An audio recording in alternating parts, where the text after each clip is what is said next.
presbiteriano, nós temos mais de 5.000 cidades espalhadas pelo Brasil. Se na sua cidade ainda não existe uma igreja presbiteriana, nós queremos motivar você, despertar você, entre em contato conosco.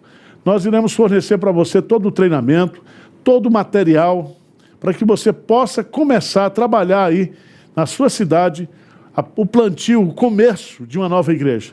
E quando nós tivermos aí um pequeno grupo, um núcleo básico, nós vamos providenciar a contratação de um missionário ou de um pastor para que esse trabalho cresça e floresça.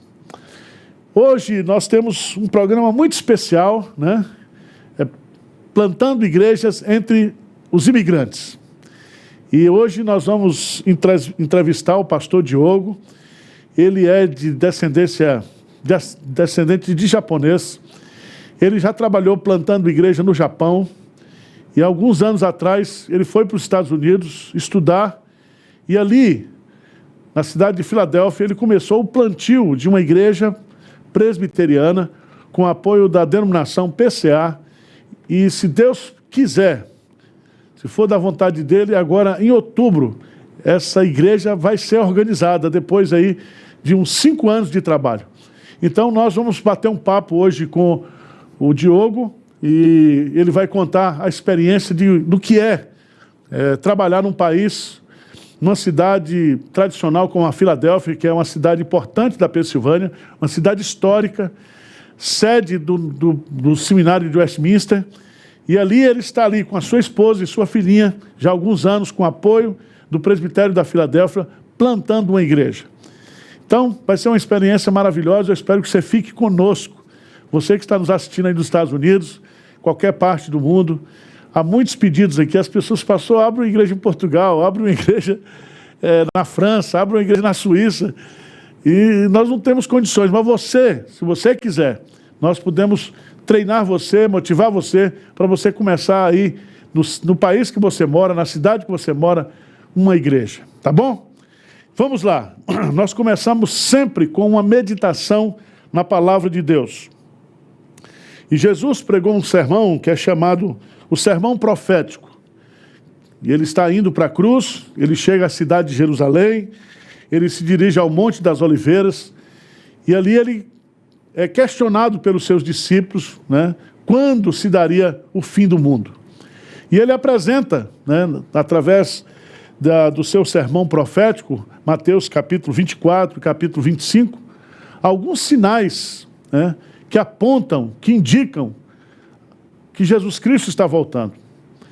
E eu queria destacar hoje aqui o sinal missionário. O sinal missionário. Está lá em Mateus, capítulo 24, versículo 14. Abra sua Bíblia e acompanhe a leitura bíblica. Mateus 24, versículo 14.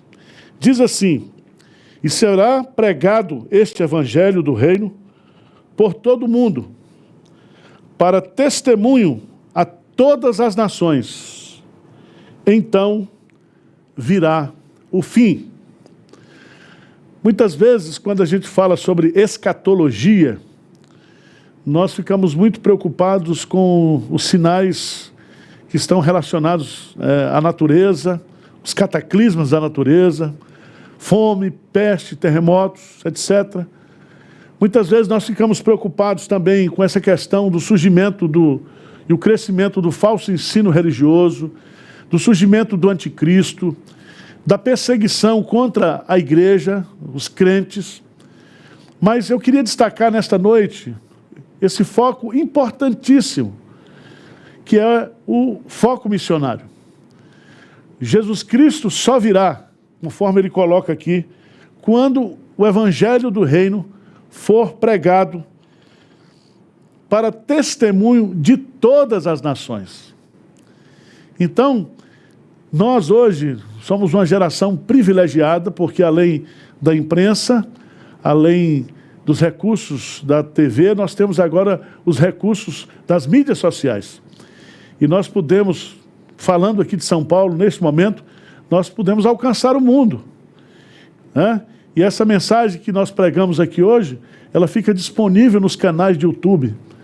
E nós podemos, através de traduções, através de legendas, legendar sermões em várias línguas, dublar sermões em várias línguas, de tal maneira que, independentemente de uma pessoa ir, a mensagem vai chegar lá. Então, esse é um privilégio que a gente tem hoje. Nós somos uma geração privilegiada. E se nós nos esforçarmos, né, se nós trabalharmos com afinco, como diz Pedro, né, que nós devemos apressar a vinda do Senhor Jesus. E eu entendo que apressar a vinda do Senhor Jesus é justamente a gente intensificar o trabalho da evangelização, da pregação do Evangelho a todas as nações. Eu queria tirar nesse versículo 3 lições importantes. Primeiro, a atividade missionária. Diz o texto aqui, e será pregado este Evangelho do Reino. Veja bem que Jesus está dizendo aqui que nós temos que pregar. E nós não temos que pregar outra coisa que não seja o Evangelho do Reino. O que significa o Evangelho do Reino? Significa o Evangelho que foi pregado por Jesus durante o seu ministério, que foi pregado pelos apóstolos, que tem sido pregado pela genuína Igreja de Deus através dos séculos. Essa palavra reino aqui significa o domínio, o senhorio de Deus. Porque onde o Evangelho chega, o reino de Deus chega. E o reino de Deus chega de uma forma invisível. Porque a partir do momento que o Evangelho ele é acolhido por uma pessoa, essa pessoa ela passa do império das trevas e vem para o reino do Filho do seu amor. Há uma mudança não somente espiritual da sua condição, mas uma mudança de senhor. Ele passa a ser um súdito do Rei dos Reis. Ele passa a ser um sacerdote do Deus vivo e verdadeiro.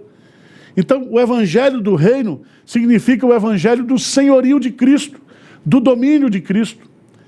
E você se lembra, lá em Mateus capítulo 4, versículo 17, quando João Batista é preso, e Jesus inicia o seu ministério, ele começa com essa mensagem dizendo, lá em Mateus 4, 17, arrependei-vos, porque é chegado a vós o reino de Deus.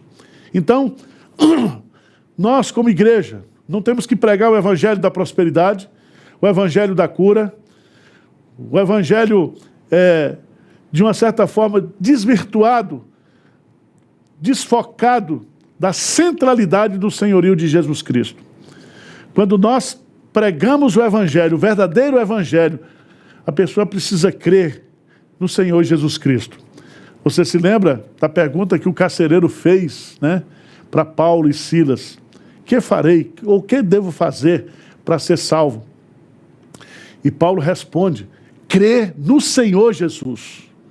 Ele não diz crer no Salvador Jesus, ele não diz crer no sacerdote, ele diz crer no Senhor Jesus. E é tão interessante porque em Atos dos Apóstolos, sempre a mensagem apostólica, a mensagem que foi pregada, sempre foi essa.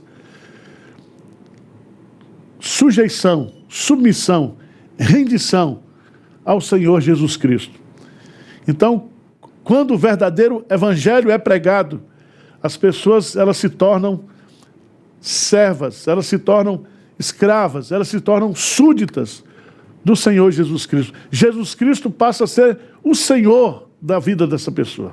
Tá certo? Então, a atividade missionária é pregar o Evangelho do Reino.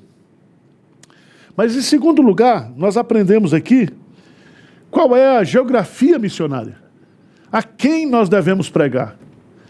Se a atividade missionária é pregar o Evangelho do Reino, nós vamos pregar esse Evangelho do Reino para quem?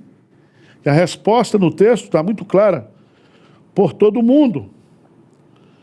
Para testemunho a todas as nações. Jesus diz lá em Marcos capítulo 16, ide por todo o mundo e pregai o Evangelho a toda criatura. Então a geografia da pregação do Evangelho do Reino, o mundo inteiro. Outra coisa importante, quando Jesus dá a grande comissão lá em Mateus capítulo 28, ele diz, toda a autoridade me foi dada no céu e na terra, portanto, ide, fazei discípulos de todas as nações. Quando você vai lá para Apocalipse e capítulo 5, quando existe aquela doxologia acerca do Cordeiro, quando Jesus toma o livro da história na sua mão, ele é digno de abrir o livro, desatar os selos, porque justamente com o seu sangue, com o seu sacrifício, ele comprou pessoas de todas as tribos, línguas e nações. Então, meu irmão, o campo missionário começa dentro da minha casa. O campo missionário é no meu condomínio, é no meu bairro, é na minha cidade, é no meu estado, é até os confins da terra. Então, vamos aproveitar os recursos que Deus está nos dando hoje, os recursos das redes sociais, os recursos onde a gente pode alcançar com a inteligência artificial, com legendas, com traduções. Nós podemos, Deus está nos dando um privilégio extraordinário hoje para pregar o Evangelho. É tão interessante isso, porque até mesmo as traduções, né, da Bíblia, você pode fazer hoje online, você pode usar hoje os recursos que nós temos da Bíblia online, e você pode entrar num país online e levar o Evangelho onde há resistência, onde há perseguição, onde há proibição de se pregar fisicamente, mas nós podemos entrar através do online, através das redes sociais. Então, a atividade missionária, e será pregado o Evangelho do Reino. A geografia, o alvo, né, dessa obra missionária, todas as nações. Gente de todas as tribos, línguas e nações. Mas em terceiro lugar, eu acho isso aqui maravilhoso, né? Porque ele diz, este Evangelho do Reino será pregado por todo mundo para testemunho a todas as nações. Presta atenção que não diz aqui para a conversão de todas as nações. Porque o Evangelho, ele tem um efeito duplo. Para aqueles que são salvos, ele é o poder de Deus. Para aqueles que não são salvos, que rejeitam a mensagem do Evangelho, é um instrumento de condenação. Por isso que o Evangelho é um testemunho. Aquele que crê será salvo. Aquele que não crê já está condenado. E por que está condenado? Porque não creu no Evangelho de nosso Senhor Jesus Cristo. Então isso dá uma motivação muito grande para nós, porque os resultados da pregação do Evangelho não dependem de mim, de você. Nós temos que ir e pregar. Temos que falar de Jesus, nós temos que testemunhar de Jesus. Porque este Evangelho, ele serve como testemunho. E tem o testemunho de defesa e tem a testemunha de acusação. E o Evangelho tem esse poder de testemunhar, de mostrar que essa pessoa está salva, mas ao mesmo tempo é um testemunho de condenação, né? Que Jesus Cristo veio, a luz veio a este mundo, mas os homens amaram mais as trevas do que a luz. Concluindo, o versículo diz que a atividade missionária é pregar este Evangelho do Reino. Segundo, a geografia do Evangelho. Terceiro, o propósito da pregação, para testemunho de todas as nações. E aí vem a conclusiva. Jesus diz, então virá o fim. Então virá o fim. Então, eu queria chamar a sua atenção para esse aspecto muito importante, muito relevante, que é levar o Evangelho, pregar o Evangelho, sermos uma igreja missionária, cada crente sendo um missionário. Charles Spurgeon, ele tem uma frase assim fantástica, ele diz, ou você é um missionário ou você é um impostor. Né? Igreja que não evangeliza se fossiliza. Igreja que não prega o Evangelho não é uma igreja evangélica. Então a nossa missão, a missão fundamental, principal da igreja é pregar o Evangelho. Porque quando a gente prega o Evangelho, o Espírito Santo converte as pessoas e essas pessoas passam de adoradoras de ídolos para adoradores do Deus vivo e verdadeiro. Então, vamos cumprir a nossa missão. Vamos apressar a segunda vinda de Jesus Cristo. Jesus só virá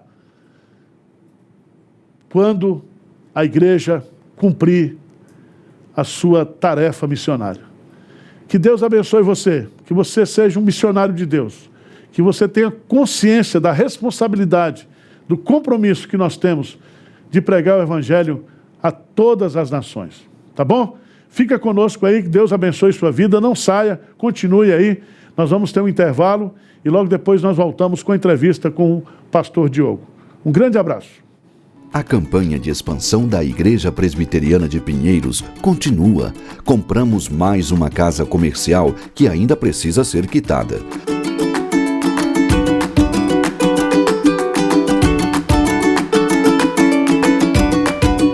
Nossa visão é ser uma grande igreja missionária e cremos que devemos continuar avançando em fé. Para isso, precisamos das suas orações e da sua generosidade.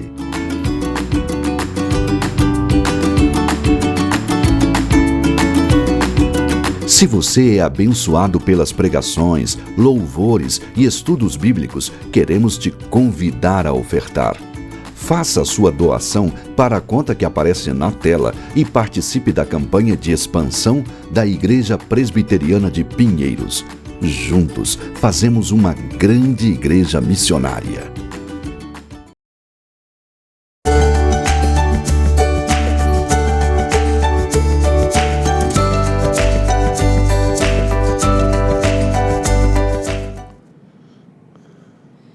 Olá, boa noite para você que está aí nos acompanhando. Olha só, eu estou aqui acompanhando vocês aqui no chat. Estou com o telefone em mãos aqui, vendo todas as mensagens. E eu tenho uns recadinhos para você, isso mesmo.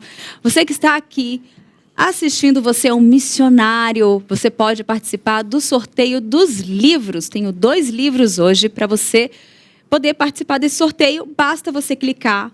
Se você olhar aqui nas mensagens do chat, você vai ver que tem os links. Basta você clicar em um deles para poder participar do sorteio. Eu tenho Se Deus Existe, Por que Existem Ateus, do Sproul. Ele é uma reflexão teológica. Então, fica essa dica para você. Esse livro é muito bom.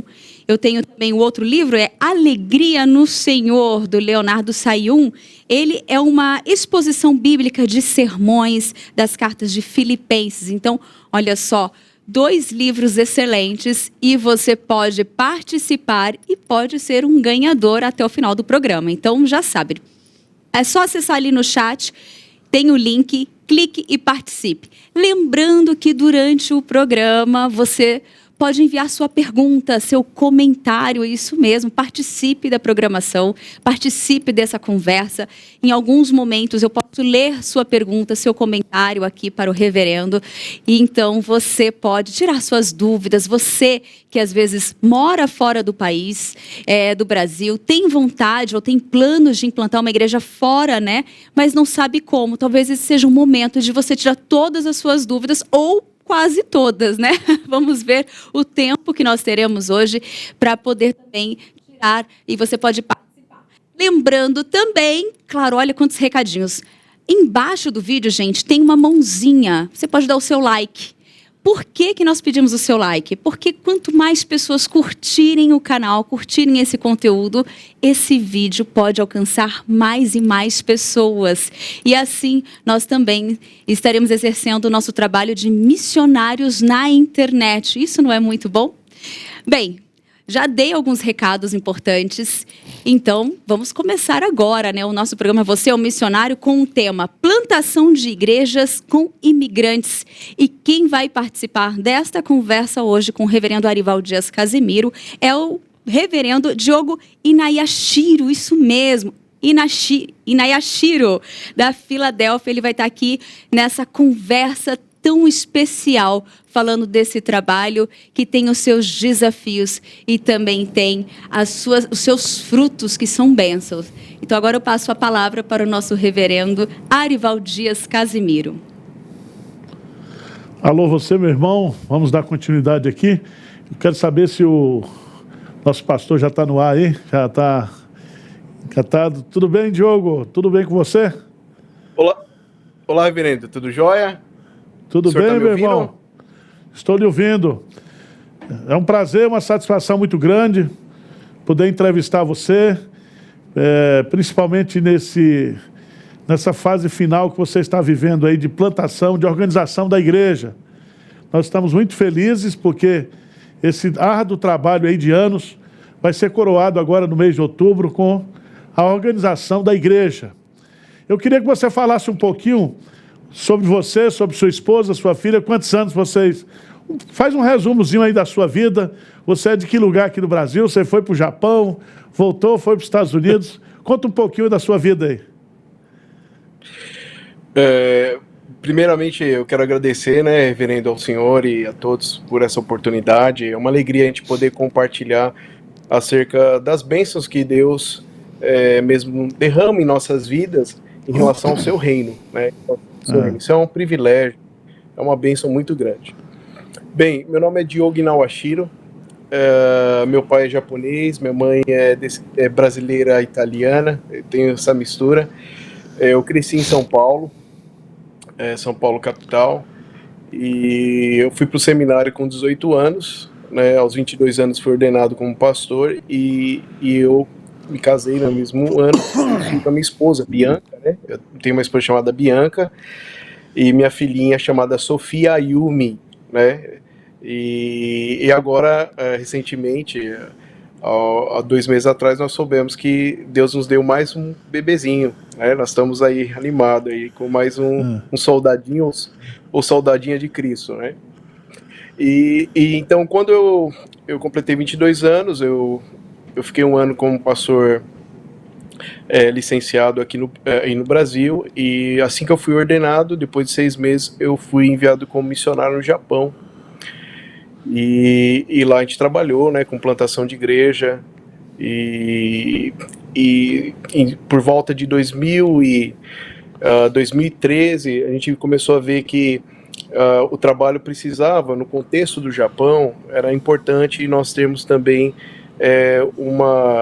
um upgrade, né, na nossa formação missionária, né, principalmente no que diz respeito à parte acadêmica, porque o japonês valoriza muito isso.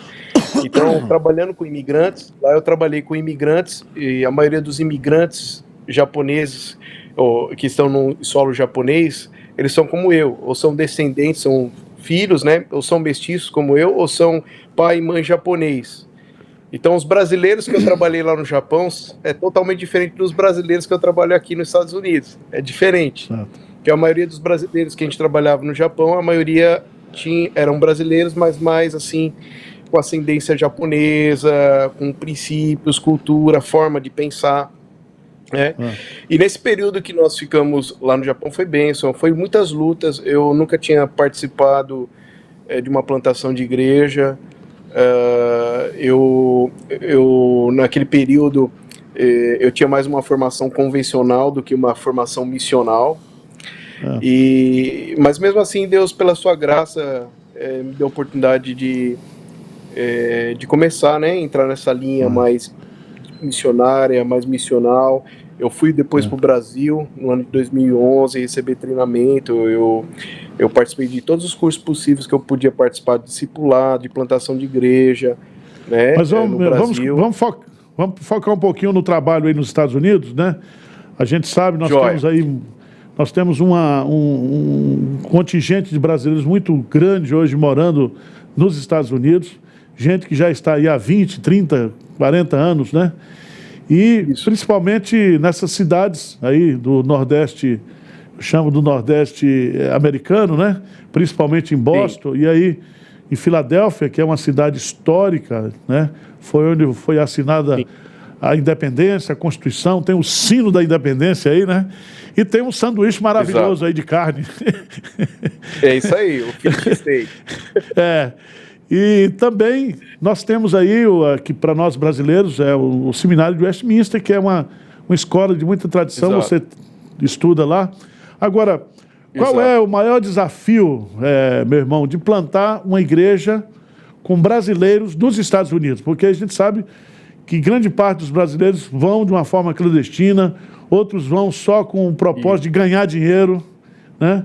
Como é que é essa luta do trabalho aí nos Estados Unidos com brasileiros? Pastor, é uma boa pergunta isso que o senhor fez, porque, assim, num sentido, tanto no Japão quanto aqui nos Estados Unidos, trabalhar com imigrante não é fácil, porque o imigrante, ele já tem uma característica muito forte de ser instável. Então, uma grande dificuldade que a gente tem aqui é que as pessoas, muitas vezes, elas não têm raízes. Que nem quando a gente está plantando igrejas aí no Brasil, né, no nosso país, as pessoas, geralmente, eu sei que pela globalização, elas estão mudando bastante, mas não é tão grande esse fluxo de mudança como é aqui nos Estados Unidos. Ora a pessoa está bem, ora não está, ora ela está no serviço, ora ela está no outro, ora ela está aqui na Filadélfia, daqui a pouco ela fala assim, pastor, eu tive uma proposta, estou indo para a Flórida, ou estou voltando para o Brasil. Então, um dos grandes desafios que nós temos aqui, primeiro, assim, que eu vejo, é a vida do imigrante, que o imigrante, geralmente, ele não é uma pessoa estável. Aliás, ele desfez os vínculos que ele tinha no país dele, deixou, às vezes, carreira, familiares, oportunidades, pensando que aqui eles vão ter uma vida melhor. Então, eu costumo dizer assim, eles já pagaram um preço alto para isso. Então, chegar aqui e falar para eles, vocês são missionários, como o senhor bem colocou na devocional, e o foco de vocês não é vir para a América para ganhar dinheiro ou para ser prósperos, mas primeiramente, se vocês são cristãos, ou quando nós estamos evangelizando uma pessoa aqui, mas é para servir a Deus no seu reino como missionários. Para isso, na cabeça deles é muito difícil, e na prática ainda é mais difícil, porque a cabeça deles, eles já pagaram um preço alto para estar aqui. Então isso é difícil, pastor, isso é um desafio grande que nós temos. Eu percebo, e outra coisa... Sim. Eu falo para o senhor, uma vez nós perguntamos para a igreja assim, quem daqui, e a maioria já eram cristãos que vieram para os Estados Unidos, quem daqui veio pensando, eu vou para os Estados Unidos para pregar o evangelho? É difícil, quase ninguém levantou a mão, mas quem veio para cá para ganhar dinheiro e se prosperar? Então, para a gente quebrar essa prioridade, isso é um grande desafio. Não, eu vejo uma coisa também que é muito, assim, perceptível, né? Às vezes que eu tive lá em Atlanta também com o pastor Pezzini, tive lá com o pastor em Boston, é que a motivação deles, de fato, é a questão financeira, né? E muitas vezes eles trabalham naqueles chamados subempregos por causa também da clandestinidade. Muitos vão com visto, depois eles ficam, né? E eles ficam clandestinos. E aí eles começam a trabalhar nesses subempregos para ganhar dinheiro. E eles ficam encantados com a vida, o padrão de vida americano. Eles conseguem facilmente comprar uma casa, bons carros, né? Eles têm acesso a algo que aqui no Brasil é especificamente assim das classes mais altas, né? E, de fato, há um encantamento material que acaba secularizando as pessoas, né? E eu vejo isso com muita preocupação. Eu vejo a luta dos pastores, o sofrimento dos pastores. E eu me lembro que você aí tem uma vantagem que eu vejo em relação a outros pastores que vão, é que você teve o total apoio, né, do presbitério da Filadélfia, do seu professor de plantação de igreja no seminário. O presbitério designou um pastor americano para trabalhar com você, né? E eu acho isso uma coisa muito interessante. Mas vamos ver aqui, vamos voltar aqui para o chat para ver as perguntas que estão entrando aqui. Segura aí. Tá bom. Vai lá, Tainá. Olá, inclusive temos uma pergunta mesmo, que é da Lúcia. Ela perguntou o seguinte: os brasileiros imigrantes têm procurado pela igreja? Eles têm necessidades do contato com Cristo?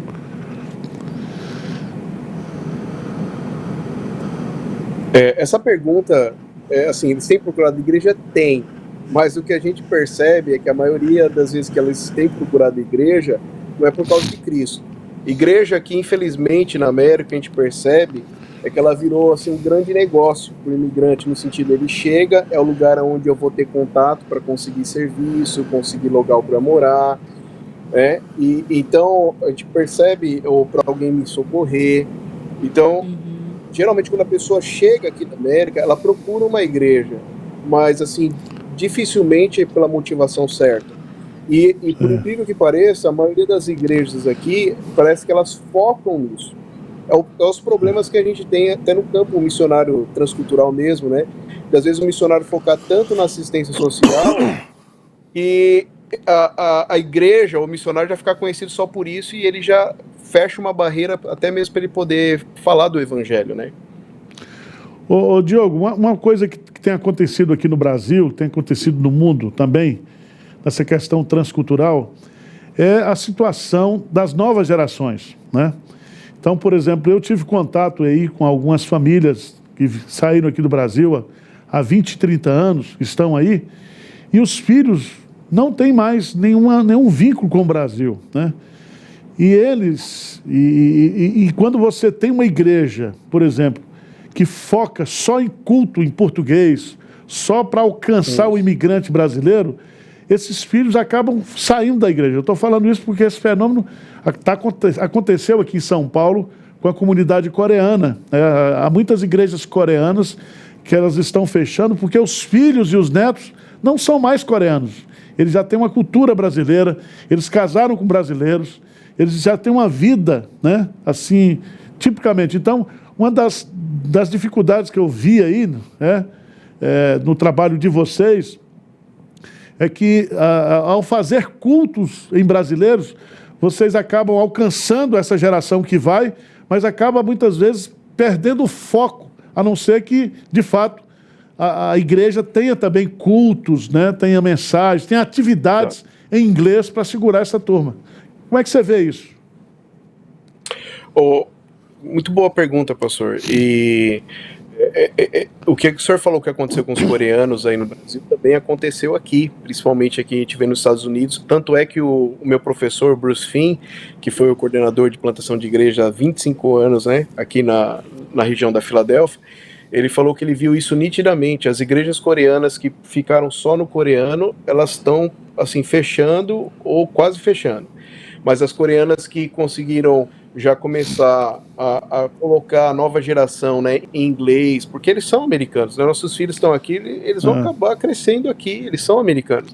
Então essas igrejas continuaram. É por isso que, desde o início, o nosso foco aqui não é ser um gueto brasileiro, mas ser uma igreja que alcança pessoas de língua portuguesa, porque foi até isso que o presbitério, quando me convidou aqui, falou, né? Falou, Diogo, há muito tempo nós estávamos orando para que Deus enviasse uma pessoa qualificada, que tivesse o perfil certo para alcançar, né, os brasileiros, pessoas de língua portuguesa, porque a gente não tinha isso aqui, né? Mas ao mesmo tempo eles sabem, e a gente tem essa visão de não ser um gueto brasileiro, mas uma igreja que já trabalha com inglês. Nos nossos cultos nós temos algumas músicas cantadas já em inglês, escola para as crianças, escola dominical, escolinha para elas, já tem muito já em inglês, porque essa nova geração vai chegar uma hora que vai ser inevitável, essa igreja vai ser mais de americanos do que hoje de brasileiros.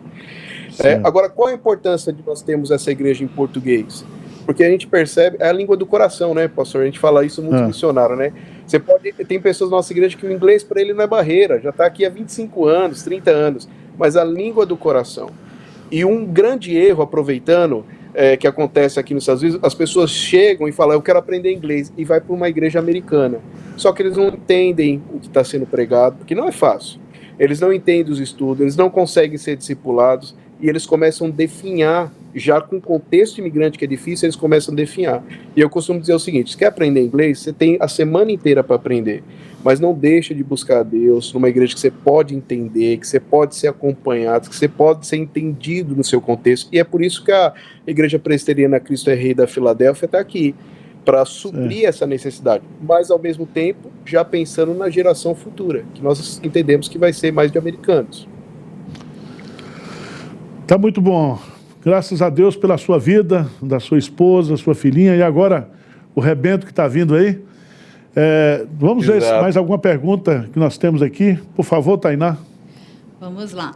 Olha, não é bem uma pergunta, mas é quase uma pergunta, né? Ela está compartilhando uma dúvida que ela tem, a Alessandra Maria, mas ela quer ter uma sugestão. Ela mora, na verdade, ainda no Brasil, no Rio Grande do Sul, mas ela está querendo evangelizar algumas pessoas na cidade de Santa Cruz do Sul, porque ali ainda não tem a igreja presbiteriana. Ela tem vontade que haja uma igreja, que construa uma igreja presbiteriana ali, que haja a implantação dela, mas ela, às vezes ela não sabe como começar. Ela pensou em começar com um cafezinho à tarde com as amigas em casa, então ela está querendo saber mais ou menos como pode ser que ela faça esse trabalho. Não, eu acho, respondendo aqui, eu acho que essa pessoa já fez o contato aqui com a gente. O pastor Mariano está sabendo, são 2 famílias que moram nessa cidade, e eu creio que por favor, é só entrar em contato conosco, com o pastor Mariano, que é o secretário executivo aqui da nossa junta, né? Nós aprovamos hoje, né, para o ano que vem, 29 parcerias de plantação de igreja, fora os projetos que nós já estamos em andamento. E nós estamos alcançando aí pelo menos uns 12 estados do Brasil, né? Infelizmente, nós não tivemos nenhum projeto do Rio Grande do Sul, mas tivemos do Nordeste, do Mato Grosso, do Espírito Santo, de Minas Gerais, aqui de São Paulo, vários. Então, nós somos uma igreja missionária, né? Agora, voltando aí para essa questão dos imigrantes, eu queria fazer uma pergunta para o Diogo, queria que ele desse um testemunho aí para a gente. Diogo, você está plantando uma igreja numa denominação, né, que é reconhecidamente também uma igreja fiel às Escrituras, fiel à palavra de Deus. E quais são as lutas que você enfrenta como pastor aí nos Estados Unidos? Porque há um processo de secularização nos Estados Unidos, né? Igrejas fechando, seminários liberais, essa questão, por exemplo, da ideologia de gênero entrando nas igrejas. Como tem sido a sua postura e a postura da sua denominação? Como é que você tem enfrentado isso aí de uma forma assim, bíblica, pessoal e pastoral? Primeiro, em relação à nossa denominação, né, a PCA, a Presbyterian Church in America, ou a Igreja Presbiteriana da América aqui, ela é uma igreja muito firme, assim como a Igreja Presbiteriana do Brasil é. Mas por ela ser firme não significa que ela não tem investidas, né? Pessoas tentando investir, em tentar mudar as questões de princípios bíblicos, doutrinários, que a gente não abre mão. Mas pela graça de Deus, a denominação de forma geral tem se mantido firme à palavra de Deus, e tem lutado muito em relação a esses embates que vão acontecendo, né? Porque na verdade nos concílios, inclusive a gente teve uma Assembleia Geral recentemente, o que acaba chegando no concílio é o que está nas igrejas locais, né? As lutas. Mas graças a Deus a Igreja Presbiteriana da América tem se mantido firme nessa postura, né? E mantendo os princípios bíblicos. Agora, em relação à igreja local, eu acho que isso principalmente para o plantador pastor, ele tem que estar preparado bastante para essa questão mesmo de ideologia de gênero, de feminismo, machismo, que vai entrando muito, né? Entra no feminismo, do feminismo vai já para a questão de ideologia de gênero, e isso é muito forte, principalmente aqui nas discussões, e é interessante que, se no Brasil os nossos jovens já são bombardeados na universidade, aqui nos Estados Unidos é pior, porque aqui nos Estados Unidos já começam a ser bombardeados fortemente já no high school. Então, os nossos jovens, adolescentes, eles já chegam com essas perguntas na cabeça, porque professor fala, os amigos falam, e aí é a hora que nós temos que ter um diferencial de sermos uma igreja bíblica, fiel, e não entrar nos argumentos ali para fundamentar nossa ideia sociológica, psicológica, mas o que a Bíblia diz, o que a Bíblia fala. Certo. Né? E um dos motivos, aproveitando que eu vim aqui para Filadélfia, porque o seminário do Westminster, como o senhor colocou, está bem aqui, um seminário muito firme, muito sólido. Aliás, quando a gente olha para a história desse seminário, vai surgindo os outros seminários reformados de linha firme, né? E o Westminster, ele tem ainda essa força aqui nos Estados Unidos de se manter um seminário sólido e até mesmo como base, né, para os outros. E quando eu vim para cá, eu vim para isso, até mesmo para estudar a apologética aqui, que é bem forte, né, a defesa da fé, porque os ataques aqui são fortes também. E o pastor aqui na América, eu acredito que ele tem que ter ainda um preparo melhor, maior, porque a, a, o embate aqui com liberalismo, sincretismo e tudo que tem aparecido aqui contra a fé evangélica é muito grande. Sei. Tá bom. Como é que você, então, vê, por exemplo, agora, com a organização da sua igreja, né? É um trabalho que eu sei que você começou praticamente do nada, reunindo famílias, e recebeu o apoio lá da igreja de Boston. Teve um tempo aí o pastor Alberto trabalhando com você, e você Sim. conseguiu sobreviver aí. Qual é o seu sentimento agora, né?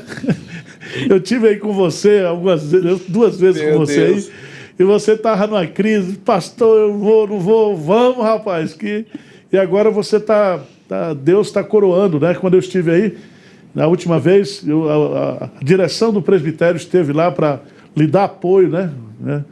E o próprio, esse professor aí, que é fantástico, né? E a gente vamos ver se a gente traz ele o ano que vem aqui no nosso congresso de plantação de igreja. Né? E qual é o seu sentimento nesse momento, você, a Bianca, né? Eu sei que você passou aí uns pedaços difíceis, e como é que você vê isso, né, diante de Deus? Então, o seu testemunho aí como plantador de igreja. Sim, eu até ouvi agora, fiquei pensando, né, a pergunta que foi feita lá do Rio Grande do Sul, né, como começar uma igreja. Como eu estava falando, eu vim para os Estados Unidos meu objetivo era aprender inglês, fazer um mestrado, doutorado no Westminster e voltar para o Japão. E foi aí que eu conheci o pastor eu já conhecia no Brasil, mas eu tive mais contato com o pastor Leandro lá em Boston, e ele começou a pedir minha ajuda, né? Naquela época ele só tava ele como pastor lá, e tinha umas 3 congregações para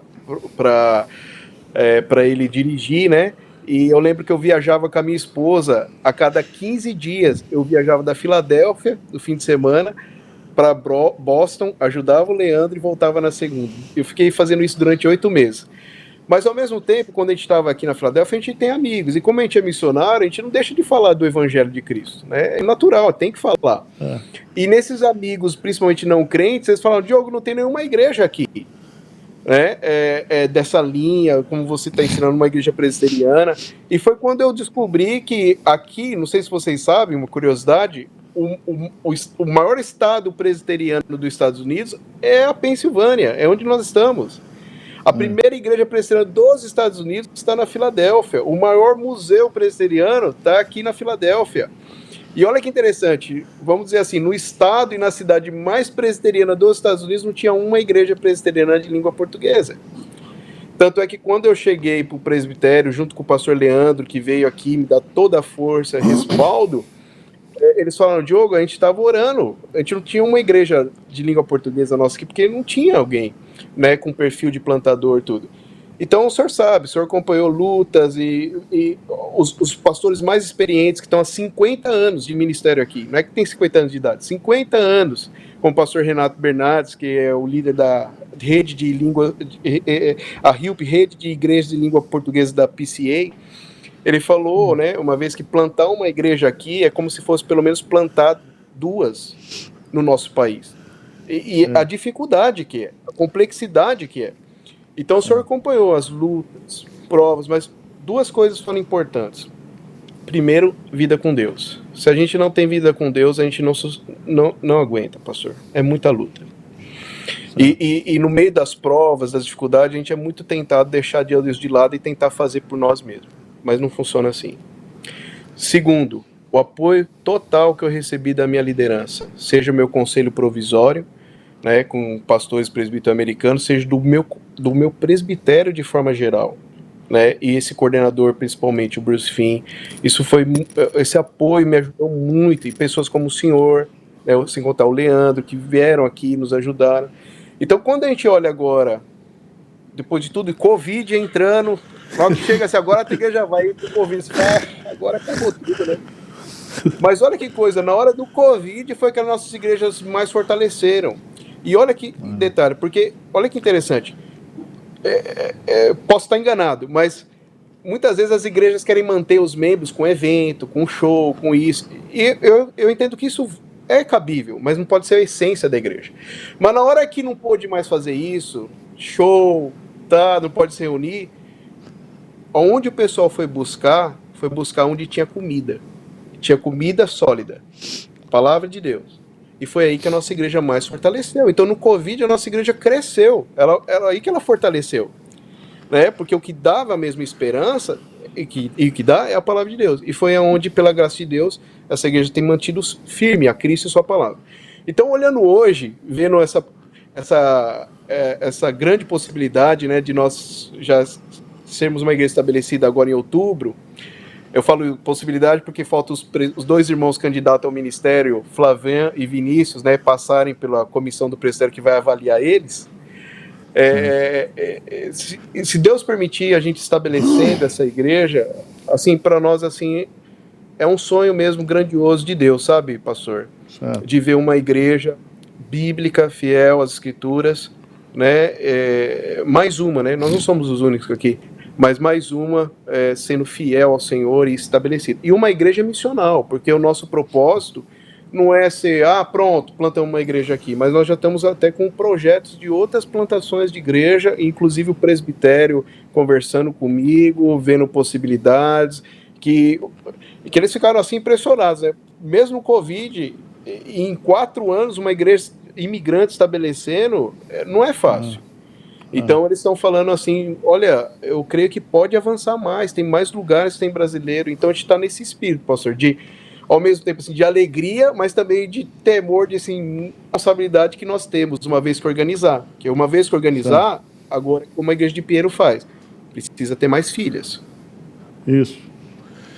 É isso aí. Diogo, nós estamos aqui chegando ao final, né, do nosso bate-papo.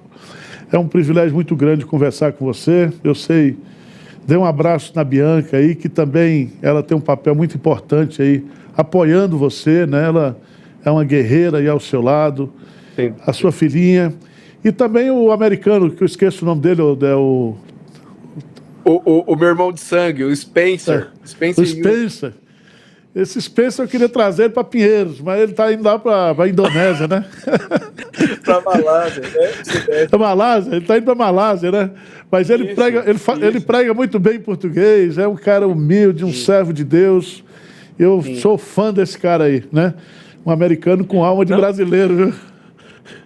E pastor, se o senhor me permite, a gente fica tão feliz que esse trabalho que começou há 4, 5 anos atrás, em tão pouco tempo, apesar de todas as lutas, como o senhor mesmo sabe, algumas, e compartilhou, um trabalho desse tem já gerado 2 presbíteros, um candidato ao ministério e um pastor, que o Spencer, quando ele chegou para trabalhar aqui, ele era um candidato ao ministério.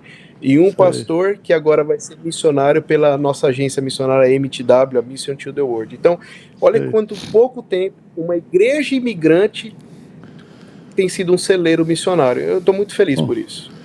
Louvado seja Deus. Que Deus continue também. Então, faça as suas despedidas aí para os nossos telespectadores, né? E aí a gente vai voltar aqui para encerrar o programa. Muito obrigado. Okay. Deus abençoe você aí.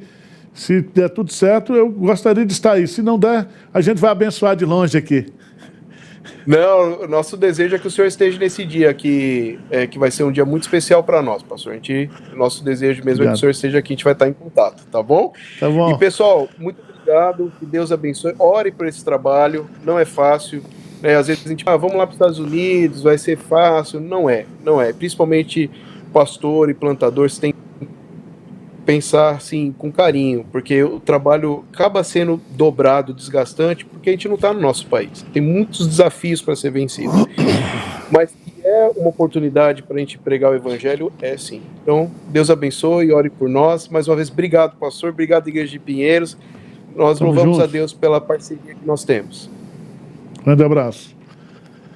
Muito bom, que palavra, que entrevista, né?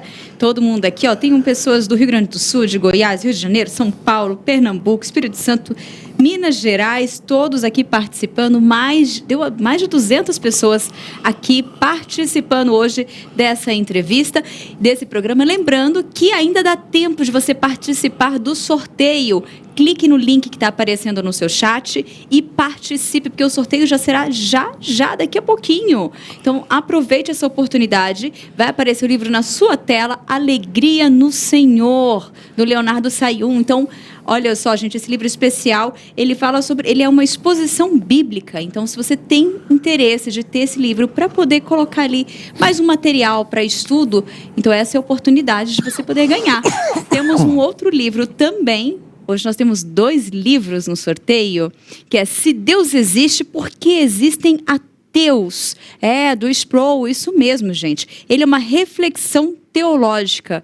Então, 2 livros que você tem oportunidade de poder participar e ganhar. Mas, antes do sorteio, eu gostaria de chamar um VT, um vídeo rapidinho, falando do nosso culto que acontece nesta quinta-feira. Olha, não é mesmo, pastor? Nós estamos agora no mês do presbiterianismo e mês de missões e, em especial, no dia 12, é o aniversário de 162 anos da Igreja Presbiteriana do Brasil. E o culto, de comemoração deste dia irá acontecer aqui na Igreja Presbiteriana de Pinheiros com a participação do Baruque. É isso mesmo, show do Baruque. Então, preste atenção nessa chamada e acompanhe como será essa programação. Venha celebrar os 162 anos da Igreja Presbiteriana do Brasil com a gente. Dia 12 de agosto, quinta-feira, às 8 da noite, o culto à Grande Comissão comemora o aniversário da Igreja Presbiteriana do Brasil. O reverendo Arival Dias Casimiro vai trazer a mensagem com o tema Passando a Fé para as Novas Gerações. Louvor, Paulo César Baruque. Mais profundo mar, assim eu creio, tua mão está. Faça sua inscrição no site ippinheiros.org.br. Transmissão ao vivo pela IPP-TV. Esperamos você para esse momento de gratidão a Deus. Tua mão está.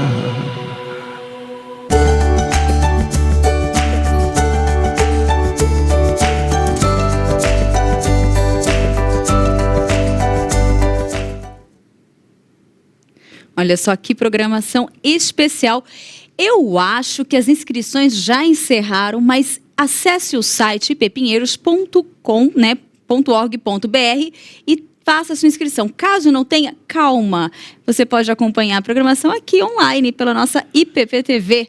Tá bom? Agora é hora do sorteio, é isso mesmo. Vamos ver quem foi o ganhador de hoje desses 2 livros.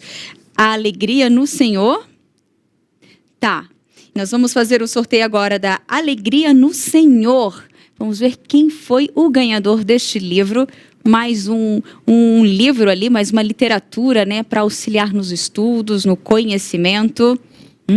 Deixa eu ver. Aquele momento do suspense, Vamos lá. Eu vi várias mensagens. Já apareceu na tela.